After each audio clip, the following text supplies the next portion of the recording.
Hello guys, क्या आपको पता है कि वर्तुलाकार विकास का सिद्धांत क्या होता है? क्या आपको पता है कि बच्चे की सबसे अधिक विकास की गति किस अवस्था में होती है? क्या आपको विकास की अवस्थाओं के बारे में पता है? क्या आपको पता है कि इलेक्ट्रा और ऑडिपस ग्रंथि किस अवस्था में सक्रिय होती है? क्या आपको पता है कि ऑडिपस और इलेक्ट्रा ग्रंथि हमारे शरीर में क्या-क्या चेंजेस करती है? क्या आपको प्रॉक्सिमोडिस्टल थ्योरी के बारे में पता है?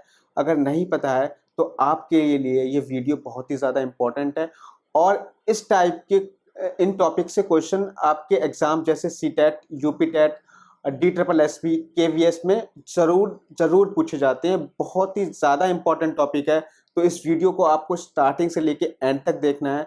So let's back into the video. Hello guys, welcome to my YouTube channel make maths easy.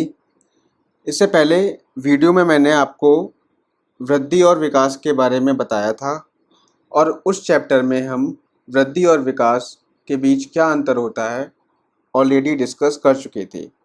तो आज हम डिस्कस करने वाले हैं विकास की अवस्थाओं के बारे में। विकास की बेसिकली 6 अवस्थाएं मानी गई है। हालांकि विभिन्न प्रकार के मनोवैज्ञानिकों ने अपने अनुसार विकास की अलग अलग अवस्थाएं बताई हैं, लेकिन सामान्य रूप से विकास की 6 अवस्थाएं मानी गई हैं, जो कि मैं अभी आपको बताऊंगा। पहली जो अवस्था है उसे हम कहते हैं प्रसव पूर्व अवस्था। प्रसव पूर्व अवस्था जो कि आपकी होती है गर्भाधान से जन्म तक। इसके बाद जो दूसरी अवस्था बताई गई है वो आपकी है शैशवावस्था। शैशवावस्था जो बताई गई है वो 0 से 2 इयर्स तक बताई गई है। इसके अलावा जो तीसरी अवस्था है बाल्यावस्था। बाल्यावस्था बाल्यावस्था की जो आयु बताई गई है वो 3 से 11 साल तक बताई गई है। इसके अलावा हम बात करें बाल्यावस्था को हम 2 भागों में बांट सकते हैं। तो जो पहला भाग है वो है आपका पूर्व बाल्यावस्था। पूर्व बाल्यावस्था। दूसरा भाग है वो है उत्तर बाल्यावस्था।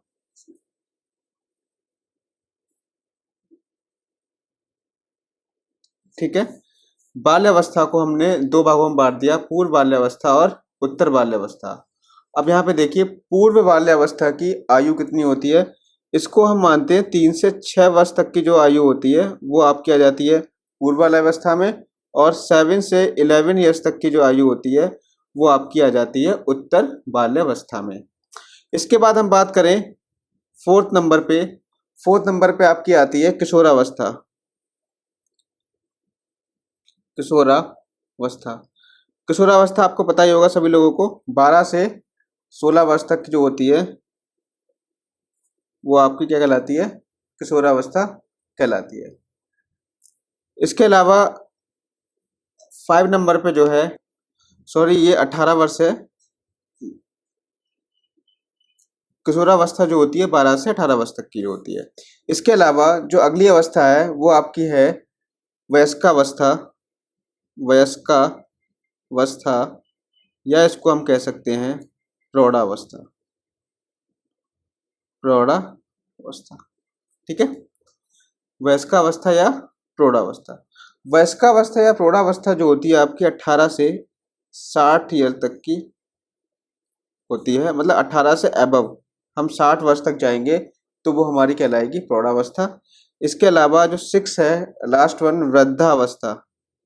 वृद्धावस्था वृद्धावस्था जो होती है वो आपकी 60 से अबव जो होता है, 60 से अबव जब हमारी आयु हो जाती है तो उस आयु को कहा जाता है वृद्धावस्था। तो ये 6 जनरली विकास की अवस्थाएं, सामान्य अवस्था विकास की 6 हैं। प्रसव पूर्व अवस्था जो गर्भाधान से जन्म के समय तक होती है। शैशवावस्था 0 से 2 वर्ष के बीच में। बाल्यावस्था 3 से 11 वर्ष तक के बीच में। बाल्यावस्था को दो भागों में बांट देंगे हम, पूर्व बाल्यावस्था और उत्तर बाल्यावस्था। पूर्व बाल्यावस्था 3 से 6 वर्ष के बीच, उत्तर बाल्यावस्था 7 से 11 वर्ष के बीच। इसके बाद है किशोरावस्था जो 12 से 18 वर्ष के बीच में होती है। वयस्कावस्था या प्रौढ़ावस्था 18 से 60 वर्ष के बीच में होती है। इसके अलावा वृद्धावस्था 60 वर्ष से ऊपर की जो अवस्था होती है उसे हम वृद्धावस्था कहते हैं। हालांकि इन अवस्थाओं की अपनी अपनी विशेषताएं होती हैं, तो हम क्या करेंगे, कुछ विशेषताओं के बारे में बात करेंगे कि प्रसव पूर्व अवस्था में बच्चा किस तरीके का व्यवहार करता है, शैशवावस्था में किस तरीके का व्यवहार करता है, जब बाल अवस्था में आ जाता है तो किस तरीके का व्यवहार करता है। जो प्राइमरी सेक्शन के लिए मेनली अगर आप बाल्यावस्था तक पढ़ लेते हो तो वो आपके लिए एनफ होता है, क्योंकि आपसे जो बच्चे कांटेक्ट में रहेंगे वो मेनली जो रहते हैं वो बाल्यावस्था तक के बच्चे कांटेक्ट में रहते हैं। ठीक है, और एग्जाम में मैक्सिमम पूछेगा तो किशोरावस्था तक का पूछ लेगा, इससे ऊपर का नहीं पूछता है। ठीक है, हालांकि विकास की अवस्थाएं और भी जो मनोवैज्ञानिक हैं, जैसे हरलॉक ने विकास की जो अवस्थाएं बताई हैं वो 11 अवस्थाएं बताई हैं। ठीक, और इसके अलावा रॉस की जो अवस्थाएं हैं वो 4 अवस्थाएं बताई हैं विकास की, रॉस ने। अर्नेस्ट जोन्स ने भी जो विकास की अवस्थाएं बताई हैं 4 अवस्थाएं बताई हैं। तो इन सब का मैं आपको फोटो लेकर के आपकी स्क्रीन पर लगा दूंगा। ठीक है, तो आप उनको देख लीजिएगा। फिलहाल मैंने सामान्य अवस्था बता दी है, और इसके अलावा अब मैं आपको बताऊंगा कि इन अवस्थाओं की विशेषता क्या होती है। मतलब बहुत छोटे छोटे टर्म में हम इन सब की विशेषताएं समझेंगे। तो पहली जो अवस्था आती है वो आती है प्रसव पूर्व अवस्था। प्रसव पूर्व अवस्था, प्रसव पूर्व अवस्था। ठीक है, आपको पता है ये अवस्था माता के गर्भाधान से प्रारंभ हो जाती है, और इस अवस्था में बच्चे का विकास होना प्रारंभ हो जाता है। तो ध्यान रखना, बच्चे का विकास होना प्रारंभ कब से हो जाता है, प्रसव पूर्व अवस्था से विकास होना प्रारंभ हो जाता है। ठीक है, इतना इसमें ध्यान रखिए। दूसरी जो अवस्था आती है, पहली अवस्था ये हो गई, दूसरी अवस्था है शैशवावस्था। शैशवावस्था, शैशवावस्था की विशेषता क्या होती है, जैसे आपको पता है कि जो अवस्था होती है 0 से 2 वर्ष के बीच तक होती है ये अवस्था।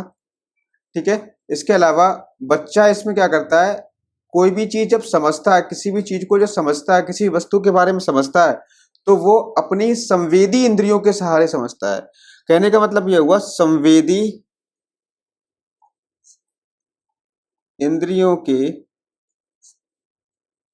सहारे वस्तुओं के बारे में समझता है। ठीक है, संवेदी इंद्रियों के सहारे वस्तुओं के बारे में समझता है। इसके अलावा जो तीसरी अवस्था आती है वो है आपकी बाल्यावस्था।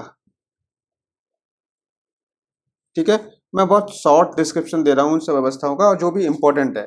ठीक, अब देखो, इसके अलावा देखो बाल्यावस्था के बारे में बात करें तो बाल्यावस्था में बच्चा धीरे धीरे बड़ा होने लगता है और उसका विकास भी होना प्रारंभ हो जाता है। इसके अलावा आपने क्वेश्चन देखा होगा कि बच्चे का विकास सबसे तीव्र गति से किस अवस्था में होता है। तो सबसे तीव्र गति से जिस अवस्था में होता है उसे हम कहते हैं शैशवावस्था। तो बच्चे का जो विकास होता है सबसे अधिक गति से, सबसे तीव्र गति से शैशवावस्था में होता है। ठीक है, तो और इसके अलावा शैशवावस्था की विशेषताओं के बारे में बात करें, फिलहाल अभी इसको रोकते हैं, थोड़ी सी विशेषता के बारे में और बात कर लेते हैं शैशवावस्था की विशेषताओं के बारे में। तो यहाँ पर देखो मैंने क्या बताया, एक तो ये हो गया संवेदी इंद्रियों के सारे वस्तुओं के बारे में समझता है। दूसरा, सबसे अधिक विकास जो होता है वो शैशवावस्था में होता है। तीसरा जो है, अनुकरण करके सीखता है। अनुकरण करके किस अवस्था में सीखता है, शैशवावस्था में सीखता है। चौथा जो है, इसमें बच्चा क्या करता है, मानसिक क्रियाओं का सहारा लेना प्रारंभ कर देता है शैशवावस्था में। इसके अलावा आत्म प्रेम की भावना भी किसमें विकसित होती है, शैशवावस्था में विकसित होती है। तो ये कुछ इंपॉर्टेंट पॉइंट्स थे शैशवावस्था के बारे में। मैंने यहाँ पे लिखा नहीं है क्योंकि लिखूंगा तो बहुत टाइम लगेगा, वीडियो बड़ा हो जाएगा, इसलिए मैंने आपको बता दिया कि शैशवावस्था की जो विशेषताएं होती हैं वो ये होती हैं। ठीक है, इसके अलावा आप आ जाओ बाल्यावस्था में। बाल्यावस्था में क्या होता है, बच्चा धीरे धीरे बड़ा होने लगता है और उसका विकास होना शुरू हो जाता है। और इस अवस्था में क्या होता है, सामाजिकता की ओर अग्रसर रहता है बच्चा, सामाजिकता की ओर अग्रसर रहता है। मतलब दूसरे बच्चों के साथ खेलना, दूसरे बच्चों के साथ दोस्ती करना, मिलना जुलना पसंद करना। तो इसमें क्या होता है, बच्चा सामाजिकता की ओर अग्रसर हो जाता है। इसके अलावा वो चीजों का संग्रह करना भी शुरू कर देता है, वस्तुओं का संग्रह करना मतलब इकट्ठा करना वस्तुओं को प्रारंभ कर देता है। इसके अलावा देखो और विशेषताएं हैं जो आपको मैं बता रहा हूं, आप चाहो तो उसको लिख भी सकते हो। इसके अलावा जो विशेषताएं हैं, बच्चों में जिज्ञासा उत्पन्न जो होती है वो इसी अवस्था में होती है। इसके अलावा बच्चों में जो नैतिक गुण और सामाजिकता के गुण आते हैं वो इसी अवस्था में आते हैं। इसके अलावा आज्ञाकारिता के जो गुण होते हैं वो भी इसी अवस्था में आते हैं। खिलौने की आयु किसे कहा जाता है, यहाँ लिख दो, इंपॉर्टेंट पॉइंट है, खिलौने की आयु। खिलौने की आयु किसे कहा जाता है, पूर्व बाल्यावस्था जो होती है। तो बाल्यावस्था मैंने दो टाइप की बताई थी, पूर्व बाल्यावस्था, उत्तर बाल्यावस्था। तो खिलौने की आयु पूर्व बाल्यावस्था को कहा जाता है। ये ध्यान रखना, ये क्वेश्चन कई बार पूछा गया है, क्योंकि जो इसके ऑप्शन आते हैं वो इस तरीके से आते हैं, पूर्व बाल्यावस्था, उत्तर बाल्यावस्था, शैशवावस्था या फिर किशोरावस्था। तो अब बच्चों को पता तो होता है कि हाँ बाल्यावस्था में है, लेकिन बाल्यावस्था में किस अवस्था में होता है, तो वो है पूर्व बाल्यावस्था को खिलौने की आयु कहा जाता है। बच्चा आकृतियों का पहचानना किस अवस्था में प्रारंभ कर देता है, बाल्यावस्था में प्रारंभ कर देता है। बच्चों को पुरस्कार और दंड का प्रभाव भी किस अवस्था में पता लगता है, बाल्यावस्था में पता लगता है। बच्चा किसी वस्तु को निरीक्षण करके किस अवस्था में सीखना प्रारंभ कर देता है, बाल्यावस्था में सीखना प्रारंभ कर देता है। अब देखो एक बहुत इंपॉर्टेंट चीज मैं आपको बताने वाला हूं बाल्य अवस्था से रिलेटेड, जो आपको समझना है और कई बार एग्जाम में पूछा गया है। बाल्यावस्था में ही बच्चों में ऑडिपस और इलेक्ट्रा भावना ग्रंथि का भी विकास होता है। ऑडिपस और दूसरा एक वर्ड आया इलेक्ट्रा, ये दो वर्ड आपको नहीं मिले, ऑडिपस और इलेक्ट्रा। बाल्यावस्था में बच्चों के अंदर ऑडिपस और इलेक्ट्रा ग्रंथि का विकास हो जाता है। अब बात आती है कि ऑडिपस और इलेक्ट्रा होता क्या है। तो इसके जो संप्रत्यय को, ऑडिपस और इलेक्ट्रा के जो संप्रत्यय को दिया था, कंसेप्ट को दिया था, वो दिया था फ्रायड ने। किसने दिया था, फ्रायड ने दिया था। फ्रायड ने बताया था कि जो ऑडिपस होती है, ऑडिपस का मतलब ये होता है कि लड़के अपनी माता के पास ज्यादा खुश रहते हैं। बाल्यावस्था में लड़के क्या करते हैं, मतलब लड़कों का माता के प्रति प्रेम, लड़कों का माता के प्रति प्रेम, माता के प्रति प्रेम क्या कहलाता है, ऑडिपस ग्रंथि के कारण ज्यादा होता है। बाल्यावस्था में आपने सामान्यतः देखा होगा कि लड़के माता के प्रति ज्यादा आकर्षित होते हैं, पिता के प्रति कम आकर्षित होते हैं। मतलब यह है लड़के क्या करते हैं, माता से ज्यादा प्रेम करते हैं इस अवस्था में। तो किस कारण होता है ये होता है ऑडिपस ग्रंथि के कारण, क्योंकि ऑडिपस ग्रंथि गुण बाल्यावस्था में बच्चे की बॉडी के अंदर डेवलप हो जाते हैं। इसीलिए बच्चे क्या करते हैं, लड़के माता के प्रति ज्यादा आकर्षित होते हैं। इलेक्ट्रा होता क्या होता है, लड़कियां अपने पिता के प्रति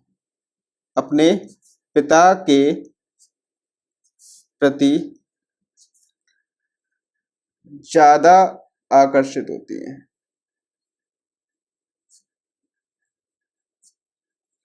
ठीक है, इस अवस्था में क्या करती हैं, पिताजी की तरफ प्यार बढ़ जाता है, माता से द्वेष की भावना रहती है। तो ये जो होता है इलेक्ट्रा ग्रंथि जो होती है वो पाई जाती है लड़कियों में, और ऑडिपस पाया जाता है लड़कों में। ऑडिपस ग्रंथि के कारण इसकी क्या विशेषता है कि इस ग्रंथि के कारण लड़के अपनी माता से ज्यादा प्रेम करने लगते हैं, पिता से द्वेष की भावना रखते हैं। ऐसे इलेक्ट्रा में क्या होता है, इलेक्ट्रा में लड़कियां अपने पिता से अधिक प्रेम करती हैं, माता से द्वेष की भावना रखती है। तो ये कंसेप्ट दिया था फ्रायड ने, और ये विशेषता है बाल्यावस्था की। इसके अलावा अब हम बात कर लें किशोरावस्था। किशोरावस्था की क्या विशेषताएं हैं, किशोरावस्था,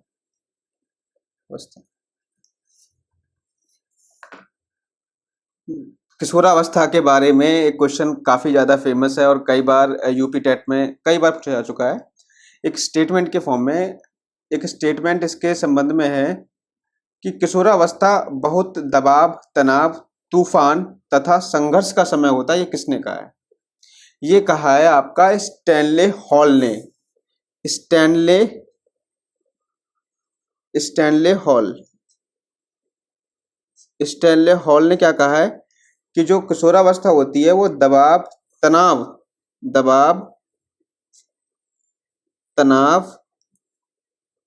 तूफान व संघर्ष की अवस्था होती है।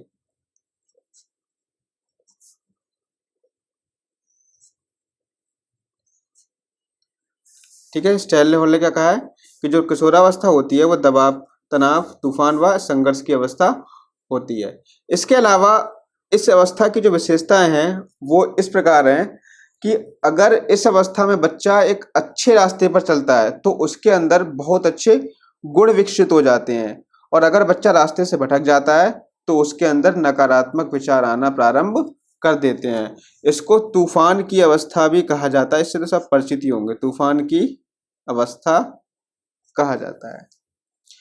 तो अब इसकी कुछ और विशेषताएं के बारे में बात कर लें। आपको बस ध्यान से सुनना है, अगर आप लिखना चाहो तो लिख भी सकते हो, अगर लिखोगे तो ज्यादा अच्छा होगा। तो देखो, इस अवस्था में क्या होता है, बच्चे अमूर्त चिंतन प्रारंभ कर देते हैं। अमूर्त चिंतन।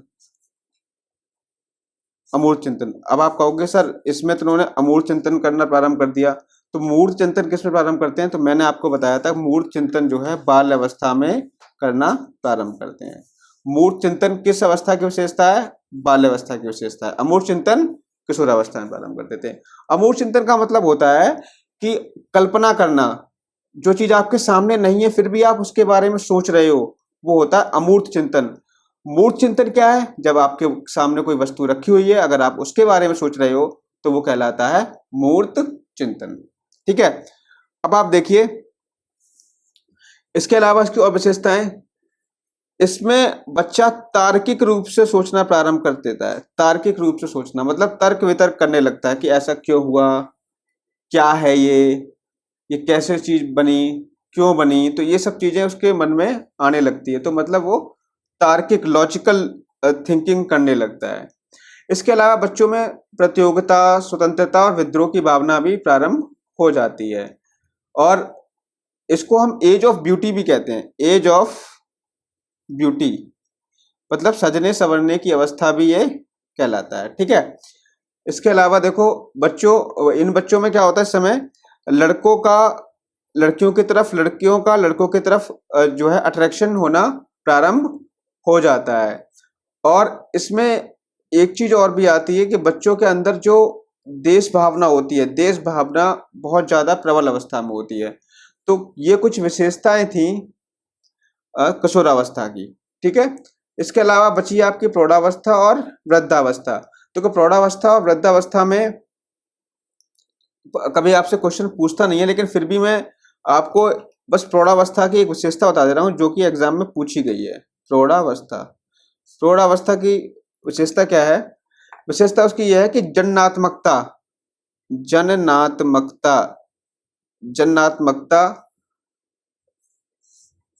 इस अवस्था में व्यक्तियों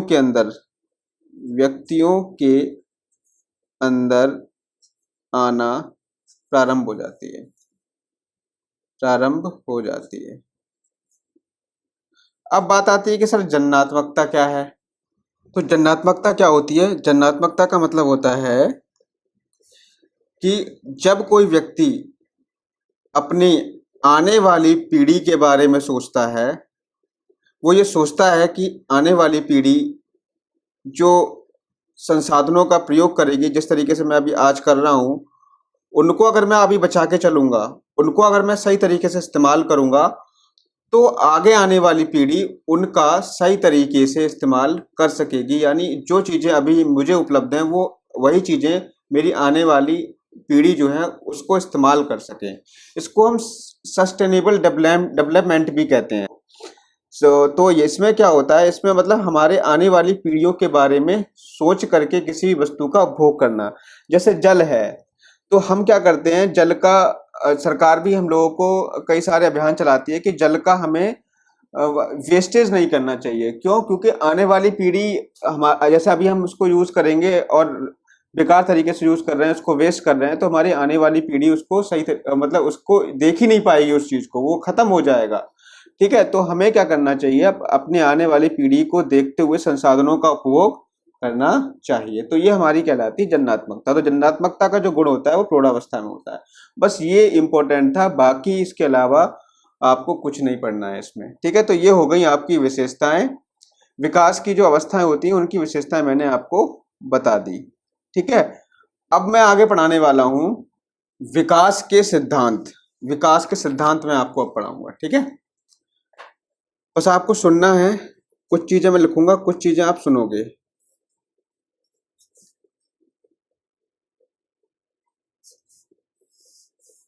विकास के सिद्धांत। देखो, विकास का जो पहला सिद्धांत है कि विकास सभी के लिए समान होता है। सभी के लिए समान, जैसा मैं बोल रहा हूँ एज इट इज आपको लिखना है। हालांकि मैं तो कम ही लिख रहा हूँ, लेकिन जैसा मैं बोल रहा हूँ आपको वह लिखना है। विकास सभी के लिए समान होता है, चाहे वो कोई भी हो, बच्चा हो या आप बाल्यावस्था का बच्चा हो या प्रौढ़ावस्था का कोई भी व्यक्ति हो, सभी के लिए विकास क्या होगा, समान होगा। सभी बालकों में विकास पाया जाता है समान रूप से। दूसरा क्या है, विकास की जो प्रक्रिया होती है वो सामान्य से विशिष्ट की ओर, सामान्य से विशिष्ट की ओर होती है, विशिष्ट की ओर। ठीक है, सामान्य से विशिष्ट की ओर होने का मतलब क्या है? सामान्य से विशिष्ट की ओर होने का मतलब यह है कि जब बच्चा छोटा होता है, जैसे 6 माह का होता है, तो बच्चा क्या करता है, किसी वस्तु को एक हाथ से पकड़ता है, सॉरी दोनों हाथ से पकड़ता है। 6 माह की अवस्था में बच्चा किसी वस्तु को दोनों हाथ से पकड़ता है। लेकिन जैसे जैसे वो बड़ा होता है तो उसके अंदर विशिष्टता आती जाती है, तो उस वस्तु को वो एक हाथ से पकड़ने लगता है। तो ये कहलाता है सामान्य से विशिष्ट की ओर। तीसरा है विकास का सिद्धांत, विकास सतत होता है। ये तो आपको पता ही होगा कि विकास में जो है गर्भावस्था से लेकर जीवन भर विकास चलता रहता है।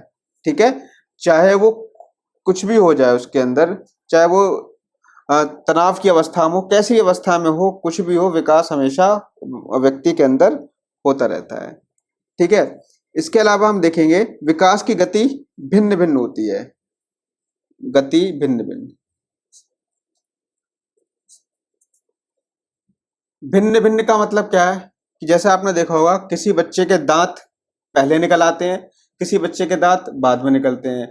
जैसे कुछ बच्चों के दांत 6 माह के बाद निकलना प्रारंभ होते हैं, तो कुछ बच्चों के दांत जो 6 माह से पहले ही निकलना प्रारंभ हो जाते हैं। तो विकास जो होता है, विकास की गति जो होती है वो भिन्न भिन्न होती है सभी बालकों में। ठीक है, इसके अलावा है कि स्त्री और पुरुषों की विकास की दरों में अंतर होता है। स्त्री व पुरुषों की विकास दर में अंतर होता है। ठीक है, मतलब यह हुआ है कि स्त्री जो बालिकाएं होती हैं, बालिकाओं में ये देखा गया है जो परिपक्वता आती है वो पहले आ जाती है पुरुषों की तुलना में। ठीक है, तो कहने का मतलब यह है कि विकास की दर जो होती है वो स्त्री और पुरुषों में अलग अलग तरीके से होती है। आपने ये भी देखा होगा कि अगर आप बात करो कि स्टार्टिंग में क्या होता है, जो बालिकाएं होती हैं उनकी ऊंचाई जो लंबाई जो है बालकों से ज्यादा होती है। ठीक है, स्टार्टिंग में बालिकाएं जो होती हैं बालकों से अधिक लंबी हो जाती हैं।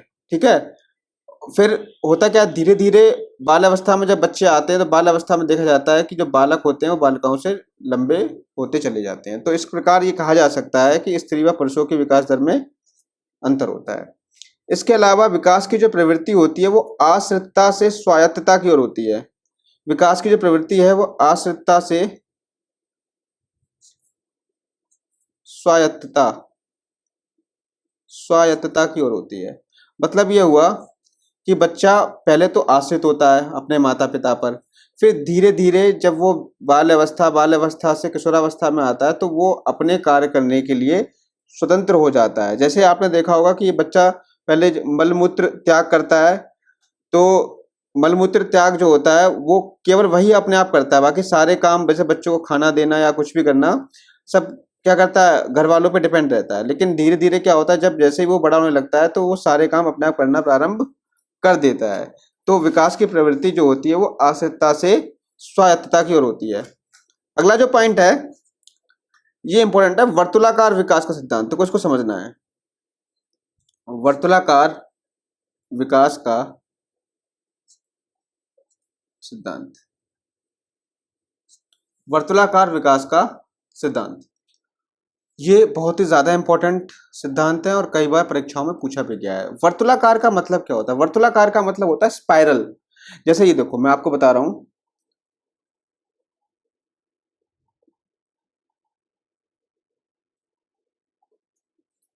ये एक मैंने डायग्राम यहाँ पे बना दिया है। अब यहां से इसको समझना है कि वर्तुलाकार विकास का सिद्धांत कहता क्या है। यह सिद्धांत यह कहता है कि जो विकास है, विकास की जो दर होती है वो ऐसा नहीं है कि विकास की दर हमेशा बढ़ती हुई चली जाती है, हमेशा विकास बढ़ता रहता है बच्चों में, विकास की दर हमेशा बढ़ेगी, ऐसा जरूरी नहीं है।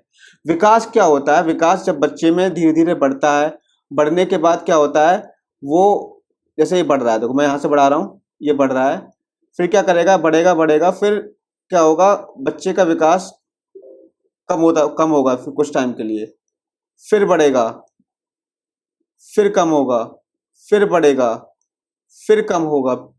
तो यहाँ से पीछे आ रहा है, पीछे की तरफ आ रहा है तो कम हो रहा है, फिर बढ़ेगा, फिर कम होगा, फिर बढ़ेगा। तो इस तरीके से विकास जो है पहले बढ़ना प्रारंभ किया, फिर कुछ टाइम के लिए बैक होता है। मतलब ऐसा देखो, कोई भी चीज इस दुनिया में है वो ऐसा नहीं है हमेशा बढ़ती चली जाती है। हम भी देखते हैं कि हमारे जीवन में कुछ समस्या आ जाती हैं, तो हम क्या करते हैं, हमें कुछ टाइम के लिए रुकना पड़ता है। अब जैसे आप किसी सड़क पे जा रहे हो और चलते चले जा रहे हो, तो आप ऐसा थोड़ी ना कि आप चलते चले जाओगे, आपको विश्राम करने की जरूरत भी पड़ेगी। रास्ते में आप थक जाओगे तो आप कहीं पर बैठ करके विश्राम करोगे। तो जब आप विश्राम करोगे तो वो कहने का मतलब क्या हुआ, आप वहां पे एनर्जी गेन कर रहे हो कि जिससे आप दोबारा से आगे चल सको। भाई आप विश्राम क्यों करते हो? विश्राम आप इसलिए करते हो कि आपके अंदर दोबारा से एक नई स्फूर्ति का संचार हो सके। ऐसे ही क्या होता है, विकास में जब व्यक्ति आगे बढ़ता है तो आगे बढ़ने के साथ में कुछ समय के लिए बैक लौटता है। पीछे क्यों लौटता है? क्योंकि वो जो उसने विकास किया है उसको वो स्थायी कर सके, उसको वो स्थायी रूप प्रदान कर सके। तो वो स्थायी रूप प्रदान करने के लिए पीछे लौटता है, लौट गया पीछे, फिर आगे बढ़ेगा, फिर पीछे लौटेगा, फिर आगे बढ़ेगा, फिर पीछे लौटेगा, फिर आगे बढ़ेगा, फिर पीछे लौटेगा। तो ये कहने का मतलब एक वर्तुलाकार आकृति बन जाती है। तो वर्तुलाकार आकृति बनने के कारण इस विकास के सिद्धांत को हम वर्तुलाकार विकास का सिद्धांत कहते हैं। समझ में आपको आ गया होगा।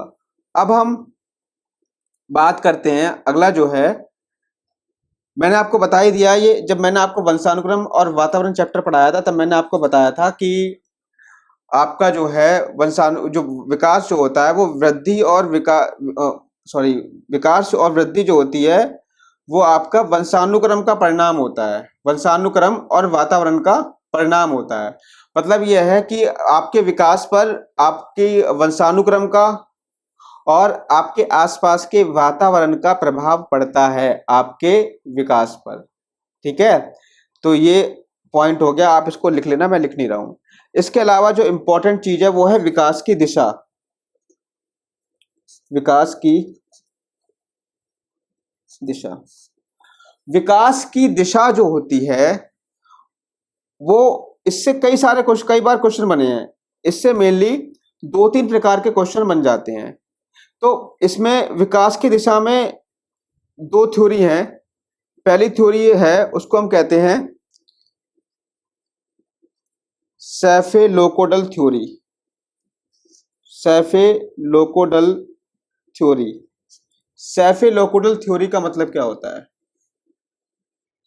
इसका मतलब ये होता है कि इसमें विकास किसी भी व्यक्ति में सिर से होना प्रारंभ होता है, सिर से होते हुए किसकी तरफ बढ़ता है? पैरों की तरफ बढ़ता है। तो सेफेलोपोडल थ्योरी क्या कहती है? सेफेलोपोडल थ्योरी ये कहती है किसी भी व्यक्ति में का जो विकास होता है उसके शरीर में पहले किस में होता है? सिर में होता है, फिर सिर से पैरों की तरफ होना प्रारंभ होता है, मतलब सिर से पैर की तरफ होता है। इसीलिए इस वाले विकास के सिद्धांत को हम मस्तकादोमुखी मस्तकादोमुखी क्रम भी कहा जाता है, या मस्तकादोमुखी सिद्धांत भी इसको हम कहते हैं। तो मस्तकादोमुखी या सेफेलोपोडल थ्योरी क्या कहती है, तो किसी भी बच्चे में जो विकास होगा वो सिर से पैर की ओर होगा, तो इसको हम सिर से पैर की ओर विकास का सिद्धांत भी कहते हैं। ठीक है, एक चीज हो गई। इसके अलावा अगली जो थ्योरी आती है वो है proximo distal theory. Proximo distal theory क्या है? देखो, प्रॉक्सिमो डिस्टल थ्योरी ये क्या कहती है, इसके अनुसार विकास मध्य से बाहर की ओर, मध्य से बाहर की ओर, या हम कह सकते हैं केंद्र से सिरों की ओर। तो यहां पे मैंने बताया कि जो प्रॉक्सिमो डिस्टल थ्योरी है वो ये कह रही है कि किसी भी व्यक्ति में जो विकास होता है वो मध्य से बाहर की ओर या केंद्र से सिरों की ओर होता है। इसका मतलब क्या हुआ? इसका मतलब ये हुआ कि अगर कोई बच्चा है तो बच्चे का जो बीच वाला जो पोर्शन होगा, जैसे उसका पेट हो गया, उसकी जो चेस्ट हो गई, वो पहले विकसित होगा, उसके बाद उसके हाथ विकसित होंगे, फिर क्या होगा, सिर विकसित होगा, फिर उसके पैर विकसित होंगे।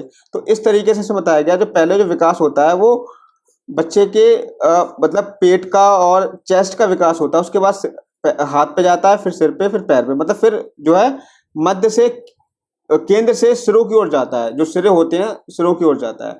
तो इसको हम कहते हैं निकट दूर का सिद्धांत भी इसको कहा जाता है, निकट दूर का सिद्धांत भी कहा जाता है इसे। तो आज के वीडियो में सिर्फ इतना ही रखते हैं, मिलेंगे नेक्स्ट वीडियो में।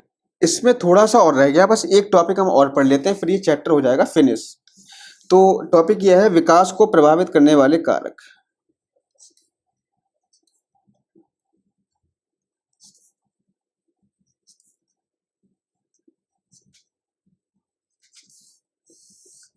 विकास को प्रभावित करने वाले कारक, देखो मैं आपको ओरली बताऊंगा और आपको उसको ध्यान से सुनना है। पहला जो कारक है वो है पोषण।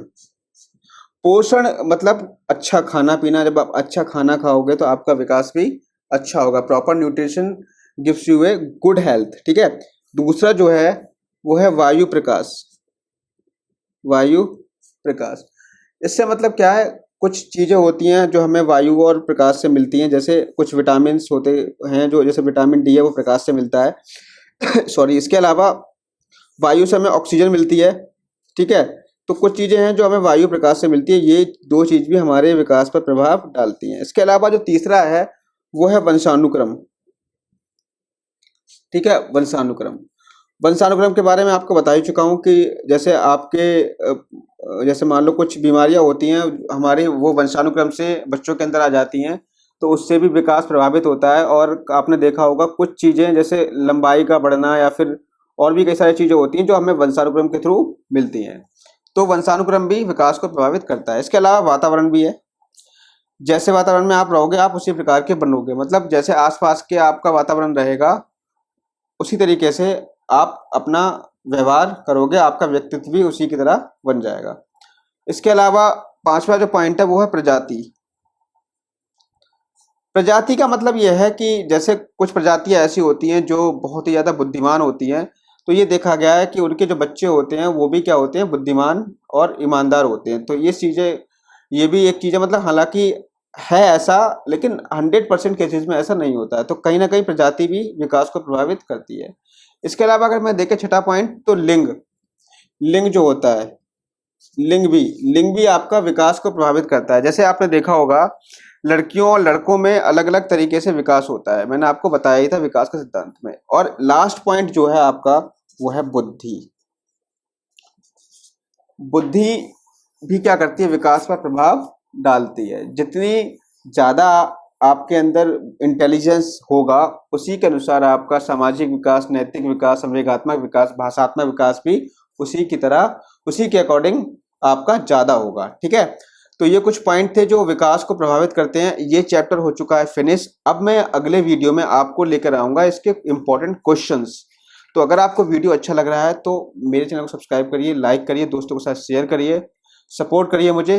और इसके क्वेश्चन करने के बाद में हम जो अगला चैप्टर पढ़ेंगे, फिलहाल तो मैं अभी आगे जो आपको क्वेश्चन, इसके कुछ क्वेश्चन करवाऊंगा इंपॉर्टेंट, तो तभी मैं बता दूंगा क्योंकि आगे मैं आपको कौन सा चैप्टर डिस्कस करूंगा। तो आज की वीडियो में सिर्फ इतना ही, मिलेंगे नेक्स्ट वीडियो में। Thank you, have a nice day.